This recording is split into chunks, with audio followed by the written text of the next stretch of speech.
പിതാവിന്റെയും പുത്രന്റെയും പരിശുദ്ധാത്മാവിന്റെയും നാമത്തിൽ ആമേൻ. അമ്മേ പരിശുദ്ധമേ, അമ്മേ പരിശുദ്ധമേ, ദൈവമാതാവേ, ദൈവമാതാവേ, കൃപാസനത്തിലൂടെ ഞങ്ങൾക്കും ഞങ്ങളുടെ ദേശത്തിനും അമ്മ മധ്യസ്ഥം തേടി തന്ന എല്ലാ അനുഗ്രഹങ്ങൾക്കും കൃപകൾക്കും ഞങ്ങളിപ്പോൾ ഹൃദയം നിറഞ്ഞ നന്ദി പറയുന്നു. അമ്മേ പരിശുദ്ധമേ, അമ്മേ പരിശുദ്ധമേ, ദൈവമാതാവേ, 2004 ഡിസംബർ 7 ഉച്ചകഴിഞ്ഞ് 2:30 കൃപാസനത്തിൽ സംഭവിച്ച അമ്മയുടെ പ്രത്യക്ഷപ്പെടലിനെ കുറിച്ച് തിരുസഭയ്ക്ക് സമർപ്പിച്ചിരിക്കുന്ന പഠനരേഖകളുടെ മേൽ സഭാത്മകമായ പഠനം ആരംഭിക്കുവാൻ ഞങ്ങൾ പ്രാർത്ഥിക്കുന്നു. അമ്മേ പരിശുദ്ധമേ, ഭൂസ്വർലോകങ്ങളുടെ രാജ്ഞിയായ അങ്ങേയ്ക്ക് ഭൗമ സംരക്ഷണത്തിനായി പ്രപഞ്ചപ്രകൃതിയെ തന്നെ തിരുസഭ പ്രതിഷ്ഠിക്കുവാൻ ഈ പ്രത്യക്ഷീകരണം വഴി ഇടയാക്കണമേ. പരിശുദ്ധമ്മേ, ജപമാല മാതാവേ, സകല കൃപാസനം പ്രാർത്ഥനകളോടും ചേർത്ത് ഞങ്ങളിപ്പോൾ പ്രാർത്ഥിക്കുന്ന ഈ കുടുംബത്തിന്റെ പ്രത്യേക നിയോഗം മക്കളെ, അമ്മയുടെ പ്രത്യക്ഷീകരണത്തിന്റെ ഈ അനുഗ്രഹവേളയിൽ ഞങ്ങൾക്ക് സാധിച്ചു തരുവാൻ കനിയണമേ. ആമേൻ. വിശ്വാസ പ്രമാണം. സർവശക്തനായ പിതാവും ആകാശത്തിന്റെയും ഭൂമിയുടെയും സൃഷ്ടാവുമായ ദൈവത്തിൽ ഞാൻ വിശ്വസിക്കുന്നു. അവിടുത്തെ ഏകപുത്രനും ഞങ്ങളുടെ കർത്താവുമായ ഈശോമിശിഹായിലും ഞാൻ വിശ്വസിക്കുന്നു. ഈ പുത്രൻ പരിശുദ്ധാത്മാവിനാൽ ഗർഭസ്ഥനായി കന്യകാമറിയത്തിൽ നിന്ന് പിറന്ന് പൊന്തിയോസ് പീലാത്തോസിന്റെ കാലത്ത് പീഡകൾ സഹിച്ച് കുരിശിൽ തറയ്ക്കപ്പെട്ട് മരിച്ച് അടക്കപ്പെട്ട് പാതാളങ്ങളിൽ ഇറങ്ങി മരിച്ചവരുടെ ഇടയിൽ നിന്ന് 3-ാം നാൾ ഉയർത്ത് സ്വർഗത്തിലേക്ക് എഴുന്നള്ളി സർവശക്തിയുള്ള പിതാവായ ദൈവത്തിന്റെ വലതുഭാഗത്തിരിക്കുന്നു. അവിടെ നിന്ന് ജീവിക്കുന്നവരെയും മരിച്ചവരെയും വിധിക്കുവാൻ വരുമെന്നും ഞാൻ വിശ്വസിക്കുന്നു. പരിശുദ്ധാത്മാവിലും ഞാൻ വിശ്വസിക്കുന്നു. വിശുദ്ധ കത്തോലിക്കാ സഭയിലും പുണ്യവാന്മാരുടെ ഐക്യത്തിലും പാപങ്ങളുടെ മോചനത്തിലും ശരീരത്തിന്റെ ഉയർപ്പിലും നിത്യമായ ജീവിതത്തിലും ഞാൻ വിശ്വസിക്കുന്നു. ആമേൻ. സുഖസ്ഥനായ ഞങ്ങളുടെ പിതാവേ, അങ്ങയുടെ നാമം പൂജിതമാകണമേ. അങ്ങയുടെ രാജ്യം വരണമേ. അങ്ങയുടെ തിരുമനസ് സ്വർഗത്തിലെ പോലെ ഭൂമിയിലും ആകണമേ. അന്നു വേണ്ടുന്ന ആഹാരം ഇന്ന് ഞങ്ങൾക്ക് തരണമേ. ഞങ്ങളോട് തെറ്റ് ചെയ്യുന്നവരോട് ഞങ്ങൾ ക്ഷമിക്കുന്നത് പോലെ ഞങ്ങളുടെ തെറ്റുകൾ ഞങ്ങളോടും ക്ഷമിക്കണമേ. ഞങ്ങളെ പ്രലോഭനത്തിൽ ഉൾപ്പെടുത്തരുതേ, തിന്മയിൽ ഞങ്ങൾ രക്ഷിക്കണമേ. ആമേൻ. നന്മ നിറഞ്ഞ മറിയമേ, സ്വസ്തി. കർത്താവ് അങ്ങയുടെ കൂടെ സ്ത്രീകളിൽ അങ്ങ് അനുഗ്രഹിക്കപ്പെട്ടവളാകുന്നു. അങ്ങയുടെ ഉദരത്തിൻ ഫലമായി ഈശോ അനുഗ്രഹിക്കപ്പെട്ടവനാകുന്നു. പരിശുദ്ധ മറിയമേ, തമ്പുരാന്റെ അമ്മേ, പാപികളായ ഞങ്ങൾക്ക് വേണ്ടി ഇപ്പോഴും ഞങ്ങളുടെ മരണസമയത്തും തമ്പുരാനോട് അപേക്ഷിക്കണമേ. ആമേൻ. എൻ്റെ കർത്താവേ, നിന്റെ ഉന്നതമായ നാമത്തിന് സ്വസ്ഥം ചെയ്യുന്നു. എൻ്റെ കർത്താവേ, നിന്റെ വിശുദ്ധ പൗരോഹിത്യത്തെ മഹത്വപ്പെടുത്തണമേ. കർത്താവേ, സഭയിലുള്ള സാന്നിധ്യം ദൃഢമാക്കണമേ. 39 വർഷം ഞാൻ അർപ്പിച്ച കുർബാനയുടെ യോഗ്യതയാൽ കൃപാസനത്താര ജീവനോടെ പ്രത്യക്ഷപ്പെട്ട പരിശുദ്ധ അമ്മയുടെ മാധ്യസ്ഥത്താൽ ദൈവവേദലേ നീ അനുഗ്രഹിക്കപ്പെടട്ടെ. നിന്റെ കുടുംബം അനുഗ്രഹിക്കപ്പെടട്ടെ. നിന്റെ യാത്ര, നിന്റെ ചിന്തകൾ, നിന്റെ ആലോചനകൾ, നീ എടുക്കുന്ന തീരുമാനങ്ങൾ ദൈവവേദലേ കർത്താവ് നിന്നെ ആശീർവദിക്കട്ടെ. നീ ആരെ കോണ്ടാക്ട് ചെയ്യുന്നുവോ, ആരോട് ഫോണിൽ സംസാരിക്കുന്നുവോ, എവിടെ കൂടി നീ സഞ്ചരിക്കുന്നുവോ, എന്തിനു വേണ്ടി സഞ്ചരിക്കുന്നുവോ, നിൻ്റെ യാത്രകളെല്ലാം ലക്ഷ്യങ്ങളെല്ലാം കർത്താവ് അനുഗ്രഹിക്കട്ടെ. കുഞ്ഞുങ്ങളെ ഓർത്ത് പ്രാർത്ഥിക്കുന്നു. കുഞ്ഞുങ്ങളുടെ രോഗങ്ങൾ ഓർത്ത് പ്രാർത്ഥിക്കുന്നു. ഞങ്ങളുടെ ബന്ധുക്കൾ സ്വന്തപ്പെട്ടവർ, ആശുപത്രി രോഗികളെ കിടക്കുന്നവർ സ്വന്തം പ്രാർത്ഥിക്കുന്നു. കടകമ്പോളങ്ങൾ നടത്തുന്നവർ, ചെറിയ വ്യാപാര വ്യവസായങ്ങൾ നടത്തുന്നവർ, അതുകൊണ്ട് കുഞ്ഞുങ്ങളെ പഠിപ്പിക്കുന്നവരും കുടുംബം പോറ്റുന്നവരും അവർക്കുണ്ടാകുന്ന തടസ്സങ്ങൾ യേശുവിൻ്റെ നാമത്തിൽ ഞാൻ ബന്ധിക്കുന്നു. എൻ്റെ കർത്താവിൻ്റെ ഉന്നതമായ നാമത്തിൽ സഭയുടെ അധികാരത്തിൽ കുരിശിൻ്റെ അടയാളത്തിൽ ഇന്ന് നിൻ്റെ യാത്രകൾ, ഇന്ന് നിൻ്റെ ചിന്തകൾ, നിൻ്റെ സംസാരങ്ങൾ, നിൻ്റെ ചെയ്തികൾ, നിൻ്റെ എഴുത്തുകൾ, തീരുമാനങ്ങൾ കർത്താവ് ആശീർവദിക്കട്ടെ. ദൈവ തിരുസന്നിധിയിലെ വൃത്തിമനോട് ജീവിക്കാനും ദൈവിക വെളിപാടുകളിലൂടെ ദൈവാനുഗ്രഹത്തിൽ സഞ്ചരിക്കാനും ഒരു എല്ലാ വിശ്വാസിയും കൈവരിക്കേണ്ട ആദ്യ നിലപാടെന്ന് പറയുന്നത് ഭക്തിയേക്കാൾ വലുതാണ് നിഷ്കാപട്യവും നിഷ്കപടതയെന്ന് പറയുന്നത്. ഭക്തി, അതായത് ദൈവസ്നേഹത്തെക്കാൾ വലുതാണ് നിഷ്കപടത എന്ന് പറയുന്നത്. കാര്യം നമ്മുടെ കാപട്യം, നിഷ്കപടത എന്ന് പറയുന്ന സംഭവം നമുക്ക് ദൈവസ്നേഹം ഉണ്ടെങ്കിലും കാപട്യം ഉണ്ടെങ്കിലും അക്സെപ്റ്റബിൾ അല്ല. യാക്കോബ് 1650 കൊല്ലം മുമ്പ് കാണിച്ച കാപട്യമാണ് ഈശോ നദാനെ കാണുമ്പോൾ ടേക്കപ്പ് ചെയ്യേണ്ടത്. എൻ്റെ അർത്ഥം ദൈവതിരുസന്നിധി ഈ സാധനം വെച്ച് കുറിപ്പിക്കലെന്നാണ് വിചാരിക്കണം. അതുകൊണ്ട് തന്നെ പ്രാർത്ഥിക്കുന്ന ഒരു വ്യക്തിയും ദൈവമായിട്ട് മുന്നോട്ട് പോകാൻ ഉദ്ദേശിക്കുന്ന വ്യക്തികളും സ്വന്തമായിട്ട് തീരുമാനമെടുക്കണം. കപട്ടി ഉണ്ടാകരുത്.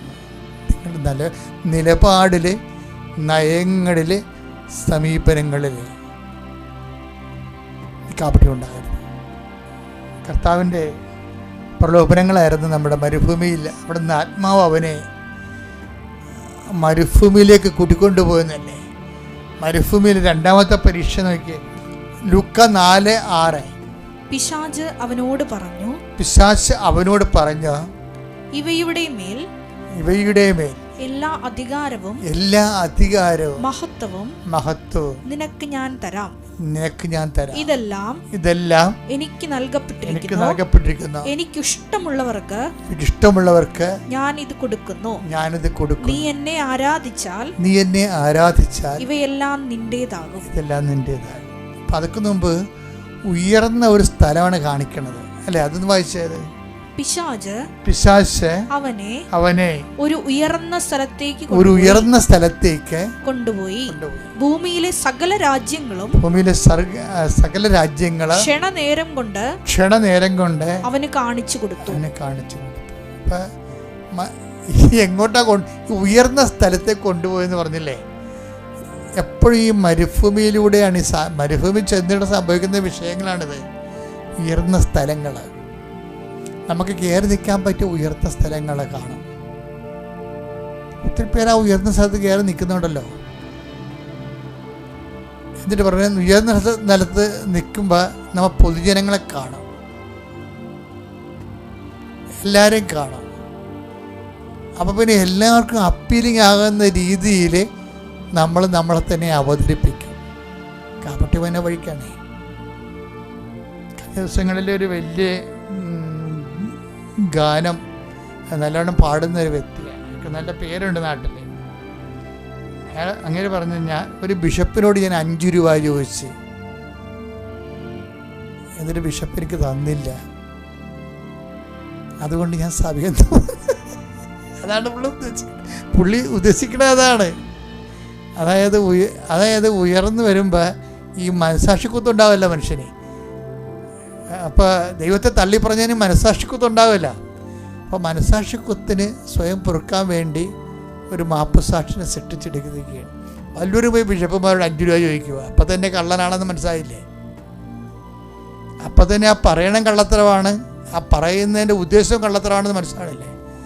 ഓരോരുത്തർ ഉയർന്നു കഴിയുമ്പോൾ, ഉയർന്ന സ്ഥലത്ത് ചെല്ലുമ്പോൾ മറ്റുള്ളവരെ ഇങ്ങനെ സഭയെ അപമാനിക്കുകയാണെങ്കിൽ തനിക്കൊരു മേൽക്കോയ്മ കിട്ടും. ഇതൊരു പ്രലോഭനമാണ്. അതാണ് ഉയർന്ന സ്ഥലത്ത് നിർത്തിയെന്ന് പറഞ്ഞില്ലേ. ഉയർന്ന സ്ഥലത്ത് നിർത്തുന്നത് ഞാൻ പറഞ്ഞ എൻ്റെ കഴിവ് കൊണ്ട് ഞാൻ കയറി നിന്നെന്ന് പറഞ്ഞാലും നമ്മൾ കാണിക്കുന്ന കാട്ടായം കാണുമ്പോൾ വേറെ ആരോ ആണ് അവിടെ കൊണ്ടുപോയി നിർത്തിയിരിക്കണമെന്ന് ഉറപ്പാണ്. എൻ്റെ മക്കളെ പേയ്മെൻ്റാണ് ഇതെല്ലാം മുഴുവനും. അത് വെച്ചാൽ നമ്മൾക്ക് അത് ദൈവദൃശ്യനെതിരെ അതും ശരി ഇതും ശരിയെന്ന് പറഞ്ഞുകൊണ്ട് ദീപസ്തംഭം മഹാശരീരം എനിക്കും കിട്ടണം പണമെന്ന് ദൈവത്തെ അടുത്ത് നടക്കത്തില്ല പരിപാടി. അപ്പോൾ അതുകൊണ്ട് ഈ വിഷയം എപ്പോഴും നമ്മൾ ശ്രദ്ധിക്കേണ്ട കാര്യമാണ്. ഈ ആത്മാവ് അവനെ മരുഭൂമിയിലേക്ക് കൊണ്ടുപോകുമ്പോൾ ദൈവം തന്നെ കൊണ്ടുപോകും നമ്മൾ. പിന്നെ എന്തിനാണ് കൊണ്ടുപോകണത്? അത് കൊണ്ടുപോകണത് നമ്മുടെ സ്റ്റാൻഡ് ക്ലിയർ ആക്കണം. മരുഭൂമിയെ കൊണ്ട് ഉദ്ദേശിക്കുന്നത് എന്താണ്? നമ്മൾ ഏത് വശത്താണ് നിൽക്കണമെന്നുള്ളതിന്, അല്ലാതെ 2 ബില്ലിക്കും ചവിട്ടിക്കൊണ്ട് നിൽക്കാൻ പറ്റത്തില്ല. അച്ഛനിലൂടെ എന്താ ഈശോ സംസാരിക്കണമെന്ന് അറിയത്തില്ലേ. ചില അനുഭവങ്ങൾ നമ്മൾ പ്രതീക്ഷിച്ച പോലെ ആയിരിക്കത്തില്ല സംഭവിക്കണത്. അതിൻ്റെ പേരിൽ നിങ്ങൾ ദൈവമായിട്ട് ഫൈറ്റിങ്ങിന് പോകരുത്. മനസ്സിലായില്ലേ? നിങ്ങളുടെ ഡേറ്റിന്, അല്ലെങ്കിൽ നിങ്ങൾ പറയുന്ന ഡേറ്റിന്, അല്ലെങ്കിൽ നിങ്ങൾ വിചാരിച്ചിരിക്കുന്ന വിഷയത്തിന്, ഇപ്പോൾ അവൾ അല്ലിയ ചോദിക്കുന്നത് എന്താണ്? എനിക്ക് ജനുവരി ഇൻടേക്കിനാണ് പോകേണ്ടത്. ജനുവരി ഇൻടേക്കിന് വിട്ടില്ലെങ്കിൽ അവൾക്ക് നിലനിൽക്കാൻ പറ്റത്തില്ലെന്നാണ് പറയണത്. അപ്പോൾ അതിനനുസരിച്ചുള്ള വിസ പ്രോസസ്സിങ് നടന്ന് അവളെ കിട്ടും.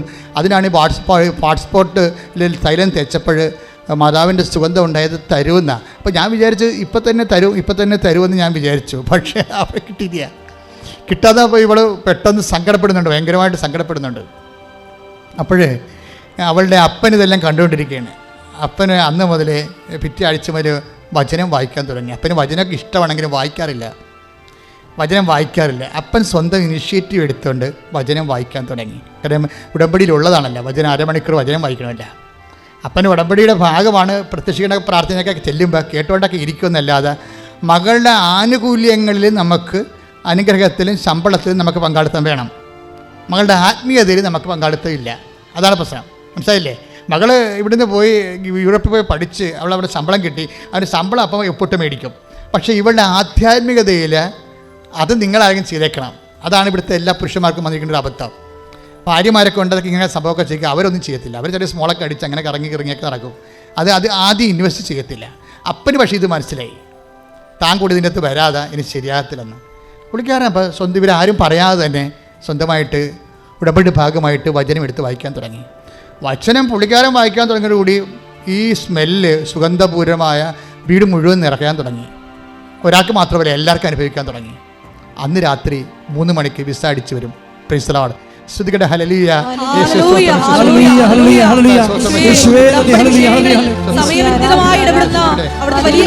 പരിശുദ്ധ പരമ ദിവ്യകാരുണ്യത്തിന്, പരിശുദ്ധ പരമ ദിവ്യകാരുണ്യത്തിന്.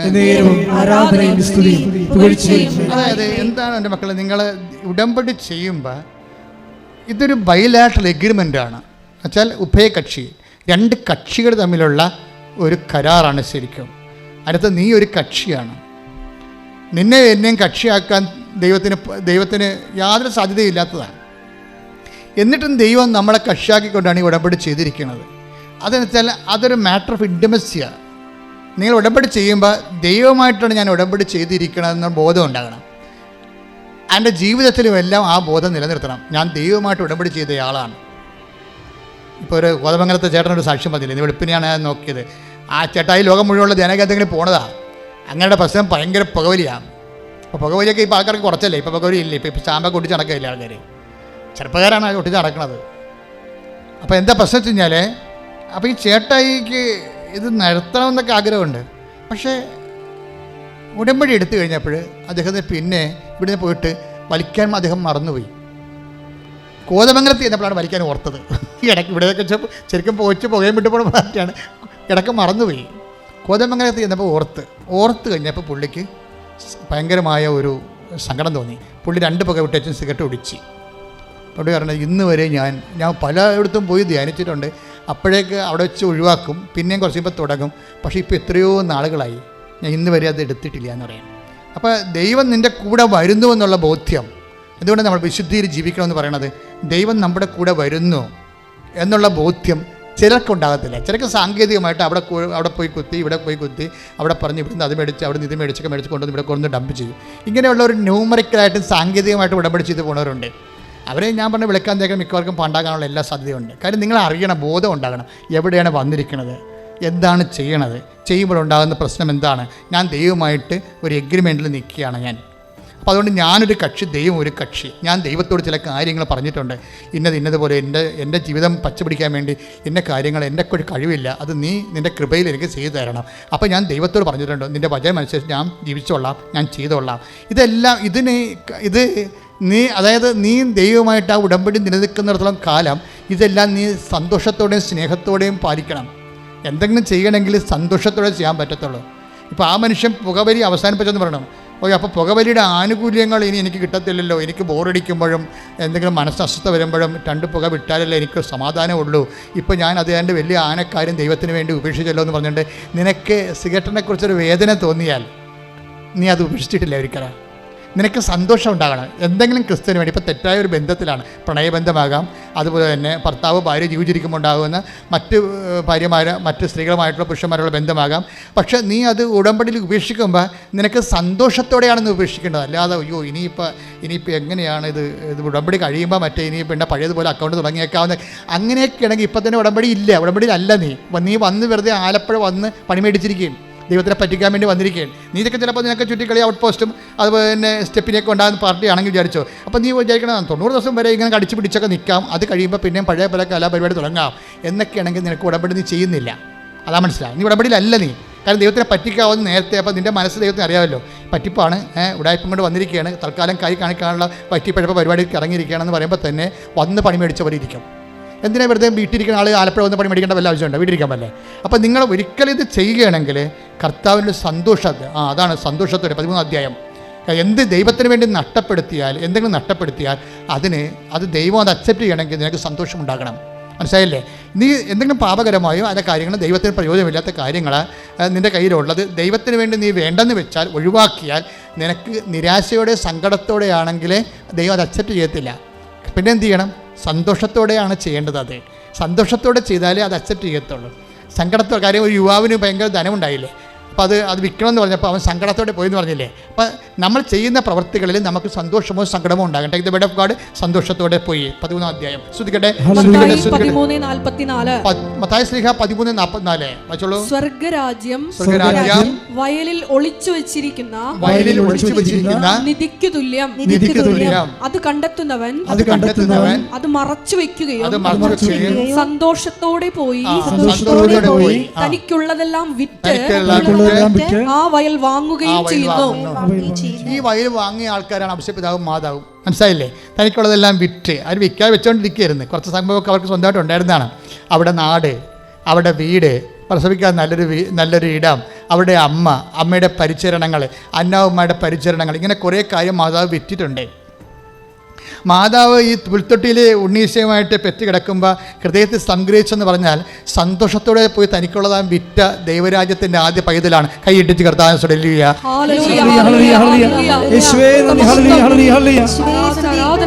പരമ ദിവ്യകാരുണ്യത്തിന്. അപ്പോൾ ദൈവമായിട്ട് നീ ഉടമ്പടി ചെയ്തതിൻ്റെ പേരില്ലേ നീ വെച്ചനുഭവിച്ചിരുന്ന എന്തെങ്കിലും സുഖങ്ങളോ സന്തോഷങ്ങളോ നീ അത് വേണ്ടെന്ന് വെക്കണമെന്നുണ്ടെങ്കിൽ സന്തോഷത്തോടെ മാത്രമേ ചെയ്താൽ മാത്രമേ അക്സെപ്റ്റ് ചെയ്യത്തുള്ളൂ. അതാണ് വിഷയം. മനസ്സിലായില്ലേ? ദുഃഖത്തോടെ ചെയ്ത് അക്സെപ്റ്റ് ചെയ്യത്തില്ല. ഒരു ധനിക യുവാവിനെ കുറിച്ച് പറയുന്നുണ്ടല്ലോ യേശു, അവൻ ദുഃഖത്തോടെ തിരിച്ചു പോയെന്ന്. ശ്രദ്ധിക്കട്ടെ. ഹല്ലേലൂയ. Take the word of God. ശ്രദ്ധിക്കട്ടെ. ഹല്ലേലൂയ. യേശുവേ നന്ദി, യേശുവേ സ്തുതി. ഹല്ലേലൂയ, ഹല്ലേലൂയ, ഹല്ലേലൂയ. ലൂക്ക 18:22. അത് കേട്ട് യേശു പറഞ്ഞു, ഇനിയും നിനക്കൊരു കുറവുണ്ട്. നിനക്കുള്ളതെല്ലാം വിറ്റ് ദരിദ്രർക്ക് കൊടുക്കുക. അപ്പോൾ സ്വർഗത്തിൽ നിനക്ക് നിക്ഷേപമുണ്ടാകും. അനന്തരം വന്ന് എന്നെ അനുഗമിക്കുക. ഇത് കേട്ടപ്പോൾ അവൻ വളരെ വ്യസനിച്ചു. കാരണം അവൻ വലിയ ധനികനായിരുന്നു. അപ്പൊ അവന് വ്യസനമുണ്ടായി. അപ്പം നിങ്ങൾക്ക് സന്തോഷം നൽകുന്ന എന്തെങ്കിലും സിറ്റുവേഷൻ, ചിലപ്പോൾ കൂട്ടുകെട്ടായിരിക്കാം. അപ്പം നിങ്ങൾ എന്താണ് ഉടമ്പെടുക്കാൻ ഇത്രയും നാൾ താമസിച്ചത്? കൂട്ടുകാർ വിടാഞ്ഞ കൊണ്ടാണ്. അപ്പം നിങ്ങൾ ആലപ്പുഴ പോകണമെങ്കിൽ ഉടമ്പെടുക്കാൻ പോകുന്ന പറയുമ്പോൾ ആ തട്ടിപ്പ് ധ്യാന കേന്ദ്രത്തിൽ പോയി കാണാം, നീ യൂട്യൂബ് കേട്ടാ എന്ന് പറയും. അപ്പോൾ കൂട്ടുകാരെ പിടിച്ച് നിർത്തുന്നതിനാണ്. ഇവിടെ വരുമ്പോഴേ നിങ്ങൾക്ക് അറിയത്തുള്ളൂ എന്താ ഇവിടെ നടക്കണമെന്ന്. ഇവിടെ വരുന്നത് വരെ നിന്നെ പിശാച് പിടിച്ച് നിർത്തും. അത് തട്ടിപ്പാണ് പറഞ്ഞുകൊണ്ടിരിക്കുന്നു. അതെന്നും പറഞ്ഞുകൊണ്ടിരിക്കും. പിശാച് ആദ്യകാലം പോലെ പറയണതല്ലേ, ദൈവം നിന്നെ തട്ടിച്ചതാണ്, നീ ഈ പഴം കഴിക്കുകയാണെങ്കിൽ നിനക്ക് മെച്ചമുണ്ടാവുമെന്ന് ആദ്യകാലം പോലെ ഒന്നേ കൂട്ടുകാരിലൂടെ, അല്ലെ ഗ്രൂപ്പിലൂടെ, അല്ലെ ബന്ധുക്കളിലൂടെ, അല്ലെ സ്വന്തപ്പെട്ടവരിലൂടെ, അല്ലെങ്കിൽ സ്വന്തം ഭർത്താവിലൂടെ. അപ്പോൾ നീ ഇപ്പോൾ ഇനി ആത്മീയതയിലേക്ക് പോകുകയാണല്ലേ, അപ്പോൾ എനിക്കറിയാം എന്ത് ചെയ്യണമെന്ന്. നീ ഇപ്പോൾ ആത്മീയതയ്ക്ക് ഉടമ്പടി എടുക്കുമ്പോൾ പിന്നെ ഉപവാസം ഉണ്ടാകും, ശാരീരികമായ ബന്ധങ്ങൾക്കൊക്കെ എല്ലാം പരിമിതി ഉണ്ടാകുന്ന ഭർത്താവ് വിചാരിക്കുന്നത്. ആ ഒറ്റ കാര്യം കൊണ്ട് ഭാര്യയെ കൊണ്ട് ഉടമ്പടി എടുപ്പിക്കാത്ത ഭർത്താക്കന്മാരുണ്ട്. ഉടമ്പടി തന്നെയല്ല, ധ്യാനം പോലും കുടിക്കാത്ത ഭർത്താക്കന്മാരുണ്ട്. അപ്പോൾ എന്താ സംഭവം എന്ന് വെച്ച് കഴിഞ്ഞാൽ ഇതൊന്നും ഉടമ്പടിയുടെ പരിധി വരുന്ന വിഷയങ്ങളല്ല. കുടുംബജീവിതം പോലെ അങ്ങോട്ട് പോകും. അതൊക്കെ തെറ്റിദ്ധാരണ ആൾക്കാർ വെച്ചുകൊണ്ടിരിക്കുന്നത്. പക്ഷേ ഒരു കാര്യം വ്യക്തമാണ്, ക്രിസ്തുവിനെ നേടാൻ വേണ്ടി നമുക്ക് ഈസിയായിട്ട് സൗജന്യമായിട്ട് കിട്ടുമെന്ന് വിചാരിക്കരുത്. നമ്മൾ എന്തെങ്കിലുമൊക്കെ ക്രിസ്തുവിന് തോന്നണം നമ്മൾ സീരിയസ് ആണെന്ന്. നമ്മൾ ഈ വിഷയത്തിൽ സീരിയസ് ആണെന്ന് ക്രിസ്തുവിന് തോന്നുന്ന രീതിയിൽ നമ്മുടെ ഭാഗത്ത് നടപടിക്രമങ്ങൾ ഉണ്ടാകണം. അതാണ് വിഷയം. എന്തെങ്കിലും പേയ്മെൻറ്റ് വേണം. എന്തെങ്കിലും പേയ്മെൻറ്റ് നീ എന്ത് കൊടുത്തു എന്ന് ചോദിക്കത്തില്ലേ? കർത്താവിൻ്റെ വചനം നീ വിശ്വസിക്കുന്നുണ്ടോ എങ്കിൽ അതിനെന്താണ് നീ കൊടുത്ത പേയ്മെൻറ്റ്? കാര്യം ഇത് പേയ്മെൻറ്റ് സീറ്റാണ്. കാര്യം നമ്മൾ വിലക്ക് വാങ്ങപ്പെട്ടവരാണ്. Take the word of God. സ്തുതിക്കട്ടെ. ഹല്ലേലൂയ. യേശുവേ സ്തോത്രം. ഹല്ലേലൂയ, ഹല്ലേലൂയ, ഹല്ലേലൂയ, ഹല്ലേലൂയ. യേശുവേ നന്ദി, യേശുവേ സ്തുതി. ഹല്ലേലൂയ, ഹല്ലേലൂയ, ഹല്ലേലൂയ, ഹല്ലേലൂയ, ഹല്ലേലൂയ. യേശുവേ നന്ദി. 1 കൊരിന്തോസ് 6:20. 1 കൊരിന്തോസ് 6:20. നിങ്ങൾ വിലക്ക് വാങ്ങപ്പെട്ടവരാണ്. ആകയാൽ നിങ്ങളുടെ ശരീരത്തിൽ ദൈവത്തെ മഹത്വപ്പെടുത്തുവിൻ. അപ്പോൾ ശരീരത്തിൽ ദൈവത്തെ മഹത്വപ്പെടുന്ന ഒരു കാലമായിട്ട് വരണമെന്നുണ്ടെങ്കിൽ ഭർത്താവും ഭാര്യയും കൂടി തമ്മിൽ ആലോചിക്കാതെ പറ്റത്തില്ല. ഒരു ഏകപക്ഷീയമായിട്ട് ഞാൻ ഭർത്താവിൻ്റെ അവകാശം നിഷേധിക്കുന്ന ഭാര്യയ്ക്ക് പറയാൻ അവകാശമില്ല. ഏകപക്ഷമായിട്ട് ഭർത്താവിനും പറയാൻ പറ്റുന്നില്ല. ഞാൻ ശരിക്കും ഒത്തിരി ഭാര്യമാർ എൻ്റെ അടുത്ത് വന്നത് ഭർത്താവിനോട്, ഞാൻ ഇടവകയിലൊക്കെ ഇരിക്കുമ്പോൾ ഇടവകയിലെ ഭാര്യമാരൊക്കെ വന്നതിനെ കണ്ടിട്ട് ഞാൻ ഭർത്താവിനോട് സംസാരിക്കുക, ഞങ്ങൾക്ക് തമ്മിൽ ശാരീരിക ബന്ധമുണ്ടായിട്ട് വർഷങ്ങളായി, മാസങ്ങളായി, എന്താണ് പ്രശ്നമെന്ന് അയാൾ പറയണില്ല എന്ന് പറയും. എൻ്റെ വായിൽ നിന്ന് എന്തോ പൊട്ടത്തരം വന്നെന്നാണ് അയാൾ പറയണത്. പക്ഷേ അതൊന്നുമല്ല കാര്യമെന്ന് എനിക്കറിയാം. അപ്പോൾ ഇങ്ങനെ കുറേ പ്രശ്നങ്ങൾ ഭർത്താക്കന്മാരുടെ ഭാഗത്തുനിന്നുണ്ടാകും. അപ്പോൾ അപ്പോൾ എന്താ പ്രശ്നം വെച്ചാൽ ഞാൻ ഇപ്പോൾ ഇതിലേക്ക് വരാൻ കാര്യം, ഈ ദൈവത്തെ ശരീരത്തിൽ നിങ്ങൾക്ക് ദൈവത്തെ മഹത്വപ്പെടുത്താൻ പറ്റും. അത് ചിലപ്പോൾ ഉടമ്പടിയുടെ ഒരു ഭാഗമായിട്ട് എടുക്കാം. പക്ഷേ അതിന് പരസ്പര ധാരണ വേണം. ഭർത്താവ് അംഗീകരിക്കണം, അല്ലെങ്കിൽ ഭാര്യ അംഗീകരിക്കണം. ഒരാൾക്ക് മാത്രമായിട്ട് അപ്പോൾ കൂദാശയിൽ നിങ്ങളെ ഒരു ശരീരമാക്കിയിരിക്കുന്ന ദൈവമല്ലേ, ദൈവം തന്നെയല്ലേ ഒരു ശരീരമാക്കിയത്. ആ ദൈവം നിങ്ങൾ ഉണ്ടാക്കത്തില്ലല്ലോ. അപ്പോൾ ശാരീരികമായ വിഷയങ്ങൾ കൂദാശ ചെയ്യപ്പെട്ടിരിക്കുന്ന ആൾക്കാർ അതിൻ്റെ രീതിയിൽ തന്നെയാണ് പോകേണ്ടത്. പക്ഷേ നിങ്ങൾക്ക് രണ്ടുപേരും കൂടി ധാരണ എത്തിയാൽ, അങ്ങനെ ഒരു വചനം ഉണ്ടല്ലോ, take the word of God. 1 കൊരിന്തോസ് 7:4-5. 1 കൊരിന്തോസ് 7:4-5. ഭാര്യയുടെ ശരീരത്തിന്മേൽ അവൾക്കല്ല അധികാരം ഭർത്താവിനാണ്. അതുപോലെ തന്നെ ഭർത്താവിന്റെ ശരീരത്തിന്മേൽ അവനല്ല ഭാര്യയ്ക്കാണ് അധികാരം. പ്രാർത്ഥനാ ജീവിതത്തിനായി ഇരുവരും തീരുമാനിക്കുന്ന കുറെ കാലത്തേക്കല്ലാതെ പരസ്പരം നൽകേണ്ട അവകാശങ്ങൾ നിഷേധിക്കരുത്. അതിനുശേഷം ഒന്നിച്ചു ചേരുകയും വേണം. അല്ലാത്തപക്ഷം നിങ്ങളുടെ സംയമനക്കുറവ് നിമിത്തം പിശാച് നിങ്ങളെ പ്രലോഭിപ്പിക്കും. അപ്പോൾ ഇതാണ് വചനത്തിൻ്റെ ഒരു നിലപാടെന്ന് പറയുന്നത്. അപ്പോൾ അതുകൊണ്ട് എപ്പോഴും ഏതെങ്കിലും ഒരു വിഷയത്തിൽ നിങ്ങൾക്ക് വേണമെങ്കിൽ ഭർത്താവും ഭാര്യയ്ക്കും വേണമെങ്കിൽ കുറച്ച് നാളത്തേക്ക് പല 100 ദിവസം അല്ല ഒരു സമയം എടുത്ത് ശരീരത്തിൽ ദൈവത്തെ മഹത്വപ്പെടുത്താൻ കഴിയും. അതിന് ശരീരത്തിൽ ദൈവത്തെ മഹത്വപ്പെടുത്താമെന്നാണ് വചനം പറയണത്. അപ്പോൾ അത് പക്ഷേ അതിന് മ്യൂച്വൽ കൺസേൺ വേണം, അതിന് പരസ്പര ധാരണ വേണം അതിന്. അപ്പോൾ അത് ഞാൻ ജസ്റ്റ് ഇങ്ങനെ കർത്താവ് ഇങ്ങനെ ഒത്തിരി കാര്യങ്ങൾ പറഞ്ഞുകൊണ്ടിരിക്കുകയാണല്ലോ. അപ്പോൾ അതിൻ്റെ കൂടെ ഈശോ പറഞ്ഞതാണ്. ആർക്കെങ്കിലുമൊക്കെ ഇത് പ്രയോജനപ്പെടുമെന്ന് തോന്നണം, അല്ലെങ്കിൽ ഇങ്ങനെ ഒരു വചനം കയറി വരേണ്ട കാര്യമില്ല. ശ്രദ്ധിക്കട്ടെ.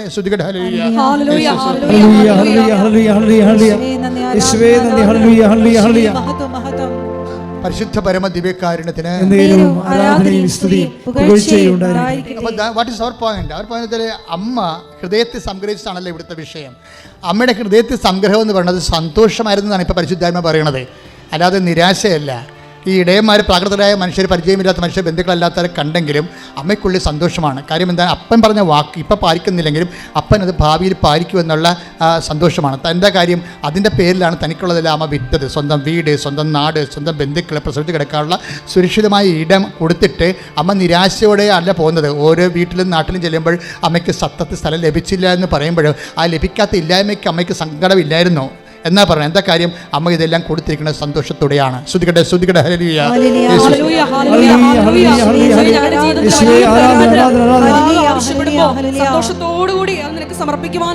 എന്താ സഹോദരങ്ങളെ വിഷയമെന്ന് വെച്ച് കഴിഞ്ഞാൽ, എന്തെങ്കിലും ഉടമ്പടി പ്രകാരം നിങ്ങൾക്കൊരു ഈടരവോ കുറവോ എങ്കിലും വന്നാൽ അത് സന്തോഷത്തോടെയാണ് നിങ്ങൾ ചെയ്യേണ്ടത്.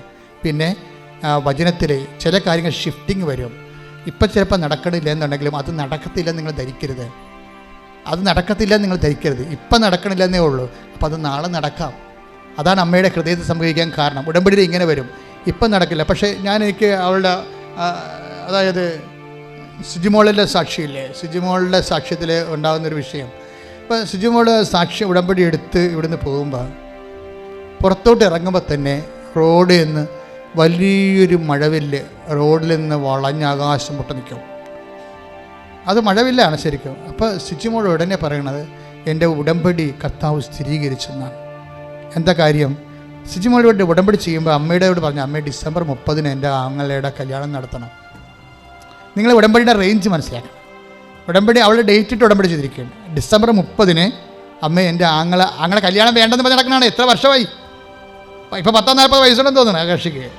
എത്ര വയസ്സുണ്ടെന്ന് എനിക്ക് അറിയത്തില്ല. വേണ്ടെന്ന് പറഞ്ഞ് നടത്തിയത് കല്യാണം ഇല്ലാതെ നിൽക്കുന്ന ഒരാളാണ്. പക്ഷേ ഇവർക്കാണ് അയാളെ കെട്ടിക്കണമെന്നുള്ള ആഗ്രഹമുള്ളത്. അവസാനം അയാൾക്ക് ആരും ഉണ്ടാകത്തില്ല എന്നുള്ള ചിന്തയിൽ നിന്ന് ഉണ്ടായതാണ്. അപ്പോൾ അതിന് വേണ്ടിയാണ് ഉടമ്പടി ഇരിക്കണം. പക്ഷേ അമ്മയോട് പറഞ്ഞിരിക്കുന്ന ഡേറ്റാണ് ഡിസംബർ 30 എൻ്റെ ആങ്ങളുടെ കല്യാണം നടക്കണം അമ്മയെ. അതിനാണ് ഉടമ്പടി ചെയ്തിരിക്കുന്നത്. ഇവൾ ഉടമ്പടി ചെയ്ത് ഞങ്ങളുടെ കാർ ഇവിടുന്ന് മൂവ് ചെയ്തപ്പോൾ തന്നെ മഴവില്ല് വീശി അടിച്ച് നിന്ന്. ഉടനെ അവൾ പറയുന്നുണ്ട്, ദേ മഴവില്ലേ. എന്താ മഴവില്ലെന്ന് പറഞ്ഞാൽ എന്താണ്? മഴവില്ലേ കാണുമ്പോൾ ഇതൊക്കെ 9 നമ്മുടെ ഉൽപ്പത്തി പുസ്തകത്തിൻ്റെ 9:4 9:14 തോന്നണം. ഒന്ന് വായിച്ചേ. ഉൽപ്പത്തി 9:16. മേഘങ്ങളിൽ മഴവില്ല് തെളിയുമ്പോൾ ഭൂമുഖത്തുള്ള എല്ലാ ജീവജാലങ്ങളുമായി ചെയ്ത എന്നേക്കുമുള്ള ഉടമ്പടി ഞാൻ ഓർക്കും. അതായത് നിന്റെ ഉടമ്പടിയെ ഞാൻ ഓർത്തിട്ടുണ്ടെന്നാണ് പറയണത്. അത്രയും ക്ലിയറാണ്. അതായത് നമ്മൾ ഇന്ന് വരെ കേൾക്കാത്ത അടയാളങ്ങളാണ് ദൈവം കാണിക്കണത്. ഓക്കെ, അവൾ പുറത്തിറങ്ങുമ്പോൾ തന്നെ പറയണം തേമഴ വീശി നിൽക്കണം. ഉടനെ ഉൽപ്പത്തി പുസ്തകത്തിലെ 9:14 വാഗ്ദാനമാണ്. എന്താണ്? ഞാൻ നിങ്ങളെ നശിപ്പിക്കത്തില്ല. മേഘങ്ങൾ മഴവില്ല് കാണുമ്പോൾ നിങ്ങളെ ഞാനുമായിട്ട് ചെയ്ത ഉടമ്പടി നീ ഓർക്കണം. പക്ഷെ ഇവിടെ കണ്ണ് നിറയണ ഒരു അവസ്ഥ ഉണ്ട്. ഈ ഒരിക്കലും കല്യാണം കഴിക്കത്തില്ലെന്ന് പറഞ്ഞ ആങ്ങളോട് ഇവിടെ ഉടമ്പടി ചെയ്ത കാര്യം പറയത്തില്ല. പക്ഷെ ഉടമ്പടി ചെയ്ത് വീട്ടിൽ ചെല്ലുമ്പോൾ അളിയന് ആങ്ങളെ വിളിക്കും, ഉള്ള ഭർത്താവിന്, ആ അളിയ എനിക്ക് കല്യാണം കഴിക്കണം, നീ ഒരു പെണ്ണ് നോക്കാൻ പറയും. ഇതിൻ്റെ പൊക്കുണ്ട. എന്നിട്ട് പെണ്ണ് വീട്ടുകാരെ കല്യാണം ഫിക്സ് ചെയ്തുകൊണ്ട് ഞങ്ങളുടെ കല്യാണത്തിൻ്റെ പ്രോസസ്സ് മുന്നോട്ട് പോയിട്ട് കല്യാണം ഫിക്സ് ചെയ്യും. അത് പെണ്ണ് വീട്ടുകാരാണ് ഫിക്സ് ചെയ്യണത്. അപ്പോൾ അടിച്ചുകൊണ്ട് വന്നിരിക്കുന്ന കല്യാണത്തെ ഡേറ്റ് നോക്കുമ്പോൾ ഡിസംബർ 30. ഞാൻ പറഞ്ഞിട്ടില്ല, ഞാൻ ഡിസംബർ 30 അമ്മയോട് ഡേറ്റ് ഇട്ടുണ്ടെന്ന് അവരോട് ഞാൻ പറഞ്ഞിട്ടില്ല. പക്ഷേ അമ്മ അവരോട് പറഞ്ഞിട്ടുണ്ട് ഡിസംബർ 30 നടത്തേണ്ടതെന്ന്. ഇതാണ് ടൈമെന്ന് പറയുന്നത്. അപ്പോൾ എന്നെ സംഭവിച്ചു കഴിഞ്ഞാൽ അടയാളങ്ങൾ കൊണ്ട് തന്നെ നമ്മുടെ കൂടെ നടക്കുന്ന ദൈവമാണ്. അതുകൊണ്ട് തന്നെ നിങ്ങൾ കുറച്ചുകൂടി സീരിയസ് ആകണം, കുറച്ചുകൂടി ആത്മബന്ധമുണ്ടാകണം, നിങ്ങൾക്ക് കുറച്ചുകൂടി ഉടമ്പടിയോട് കമ്മിറ്റഡ് ആകണം. അല്ലാതെ പകുതി ചെയ്തില്ല, പകുതി അടുത്ത ആഴ്ച ചെയ്യാം, ഉടമ്പടി പുതുക്കുമ്പോൾ ചെയ്യാം, ഇങ്ങനെ ഉഴപ്പി ഉടമ്പടി ചെയ്താൽ മൊത്തം ഉടമ്പടി ഉഴപ്പായിരിക്കും. അപ്പോൾ ആരെങ്കിലും ഉഴപ്പിയിട്ടുണ്ടെങ്കിൽ ഇത് കറക്റ്റ് ചെയ്യാൻ വേണ്ടിയാണ് ഇപ്പോഴും ഈശോ തന്ന നിർദ്ദേശം. ശ്രദ്ധിക്കട്ടെ. ഹല്ലേലൂയ, ഹല്ലേലൂയ, ഹല്ലേലൂയ, ഹല്ലേലൂയ. ഉടമ്പടി എടുത്ത മക്കള് രോഗസൗഖ്യ പ്രാർത്ഥനയ്ക്ക് പ്രവേശിക്കുകയാണ്.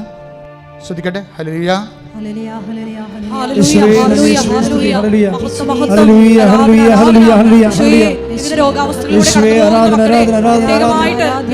സമർപ്പിച്ച് പ്രാർത്ഥിക്കുന്നു. വിവിധ ജീവിത ദുരിതങ്ങളിലൂടെ കടന്നു പോകുന്ന മക്കളെ സ്നേഹമായിട്ട് സമർപ്പിച്ച് പ്രാർത്ഥിക്കുന്നു. എല്ലാവരെയും പ്രത്യക്ഷീകരണത്തിന്റെ സാക്ഷികളായി ഉയർത്തണമേ എന്ന് പ്രാർത്ഥിക്കുന്നു.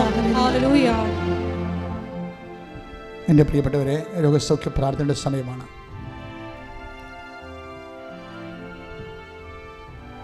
ഒരു നിമിഷം മൗനമായി ഓൺലൈനിൽ ഇരിക്കുന്നവരും ഓൺലൈനിൽ ശുശ്രൂഷ പങ്കെടുക്കുന്നവരും ഇപ്പോൾ ഏറെ ശ്രദ്ധിക്കേണ്ട സമയമാണ്.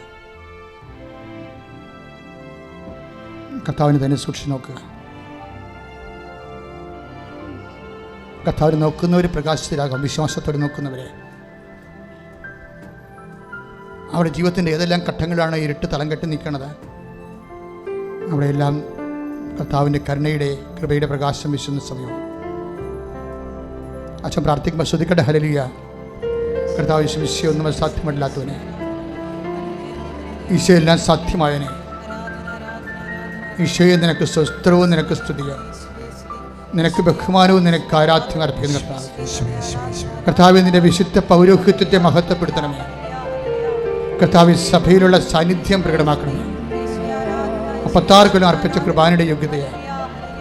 കൃപാസ്ഥാനത്താറെ ജീവനോടെ പ്രത്യക്ഷപ്പെട്ട മാതാവിൻ്റെയും മാധ്യസ്ഥത്തിലെ പിതാവിൻ്റെയും പുത്രൻ്റെയും പരിശുദ്ധാത്മാവിൻ്റെയും നാമത്തിൽ ഞാൻ മക്കളെ ആശീർവദിക്കുന്ന കർത്താവ് ഇതിൻ്റെ അണിപ്പെടുതാർന്ന വലതുകരം മക്കളുടെ ശിരസ് വെക്കണം പ്രാർത്ഥിക്കുന്നു. ഇവിടെ സന്ധിബന്ധങ്ങളിലെ കർത്താവിൻ്റെ രക്തം നിറയട്ടെ. മാംസപേശികളിലെ കർത്താവിൻ്റെ രക്തം നിറയട്ടെ. അസ്ഥിക്കുഴകളിലെ കർത്താവിൻ്റെ രക്തം നിറയട്ടെ. രക്തഞരമ്പുകളിലെ കർത്താവിൻ്റെ രക്തം നിറയട്ടെ. മാംസഭിത്തികളിലെ കർത്താവിൻ്റെ രക്തം നിറയട്ടെ. ഹൃദയത്തിലെ, കരളിലെ, കിഡ്നികളിലെ കർത്താവിൻ്റെ രക്തം നിറയട്ടെ. കർത്താവെ, കിഡ്നി കല്ലുള്ളവരെ ഈ നിമിഷം പൊടിഞ്ഞു മാറട്ടെ പ്രാർത്ഥിക്കുന്ന കരളിനൊക്കെ സ്പർശിക്കണേ കർത്താവെ. ഈശോ ട്യൂബുകളെല്ലാം ബ്ലോക്കായിരുന്നവരെ അങ്ങ് സ്പർശിക്കണമേ കർത്താവെ. ഉള്ളക്കാലം മുതൽ ഉച്ചവരെ കർത്താവിൻ്റെ രക്തം നിറയട്ടെ.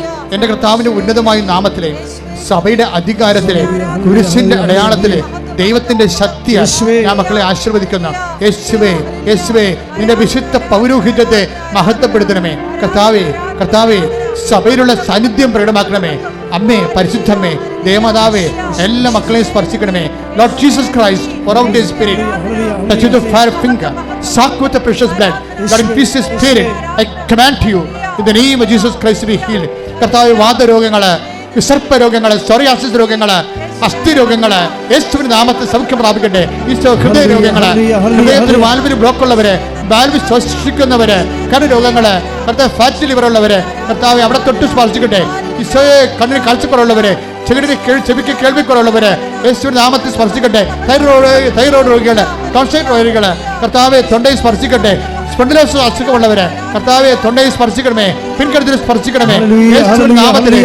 രോഗങ്ങൾ കർത്താവെ, സ്രാവ രോഗങ്ങള്, അറിയാതെ മലം പോകുന്നവര്, പുത്രം പോകുന്നവര്, ഈശോയെ ഗർഭം അലസി പോകുന്നവര്, മക്കൾ ഇല്ലാത്തവര്, ഗർഭത്തിൽ പ്രയാസങ്ങൾ അനുഭവിക്കുന്നവര് കർത്താവ് സ്പർശിക്കട്ടെ. മക്കൾ ഇല്ലാത്തവരെ കർത്താവ് സ്പർശിക്കട്ടെ. പിസ്റ്റഡി രോഗികളെ, പിസ്റ്റില രോഗികളെ കർത്താവ് സ്പർശിക്കട്ടെ. ഇടുപ്പലിന് വേദനയുള്ളവരെ, പ്രശ്നങ്ങൾ വിട്ടുമാറുന്നവരെ കർത്താവ് സ്പർശിക്കട്ടെ.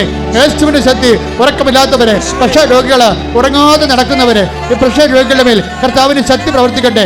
യേശുവിന്റെ ശക്തി കൊടുക്കട്ടെ. യേശുവിന്റെ ശക്തി കൊടുക്കട്ടെ. ശ്രുതിക്കട്ടെ, ശ്രുതിക്കട്ടെ. മാർഗരോഗങ്ങള്, തിരവേദികള്, യേശുവിന്റെ നാമത്തിൽ കിടപ്പ് രോഗികള് സൗഖ്യം പ്രാപിക്കട്ടെ. ഹല്ലേലൂയ. ഹല്ലേലൂയ, ഹല്ലേലൂയ, ഹല്ലേലൂയ, ഹല്ലേലൂയ. യേശുവേ, യേശുവേ. ഹല്ലേലൂയ, ഹല്ലേലൂയ. ആരാധന, ആരാധന. ഹല്ലേലൂയ, ഹല്ലേലൂയ. മക്കളെ, നമ്മൾ ഇപ്പോൾ പ്രാർത്ഥിക്കാൻ പോകുന്നത് ജോലിയില്ലാത്തവരെ, വിസ പ്രോസസ്സിംഗ് ഇരിക്കുന്നവരെ, പണം കൊടുത്തു പക്ഷെ വിസ പ്രോസസ്സിംഗ് ആകുന്നില്ല, പിന്നെ പരീക്ഷ എഴുതുന്നവരെ,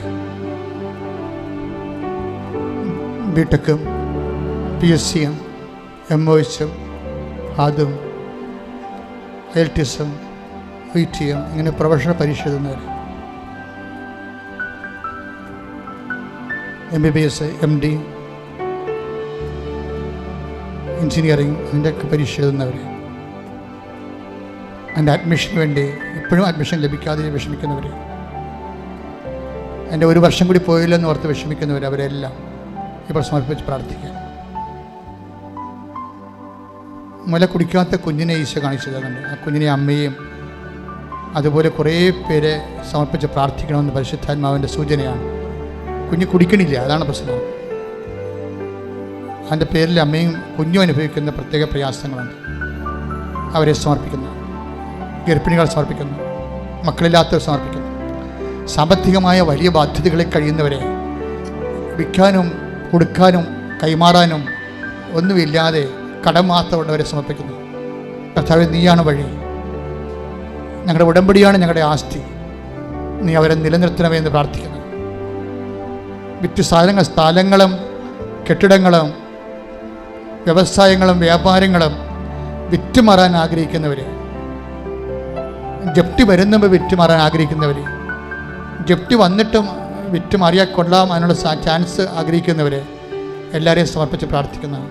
മാനസിക രോഗികളെ, ഓരോരോ വ്യത്യസ്തങ്ങളായ സ്വഭാവ വൈകൃതങ്ങൾ കാണിക്കുന്നവരെ സമർപ്പിച്ച് പ്രാർത്ഥിക്കുന്നു.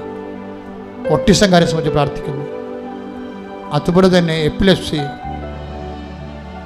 ഹൈപ്പർ ആക്ടിവിറ്റി, അവരെല്ലാം കർത്താവിൻ്റെ വിശുദ്ധമായ രക്തം ആ കുഞ്ഞുങ്ങളുടെ മേൽ തളിക്കട്ടെ എന്ന് പ്രാർത്ഥിക്കുന്നു. ശ്രുതികട്ടെ, ശ്രുതികട്ടെ. കർത്താവിൻ്റെ ഉന്നതമായ നാമത്തിലെ, സഭയുടെ അധികാരത്തിലെ, കുരിശിൻ്റെ അടയാളത്തിലെ, ദൈവത്തിൻ്റെ ശക്തിയാണ് ജീവിതത്തിൻ്റെ ദുരിതങ്ങൾ യേശുവിൻ്റെ നാമത്തിൽ നിർവീര്യമാകുകയും സന്താനങ്ങൾ ലഭിക്കുകയും ചെയ്യട്ടെ. I command U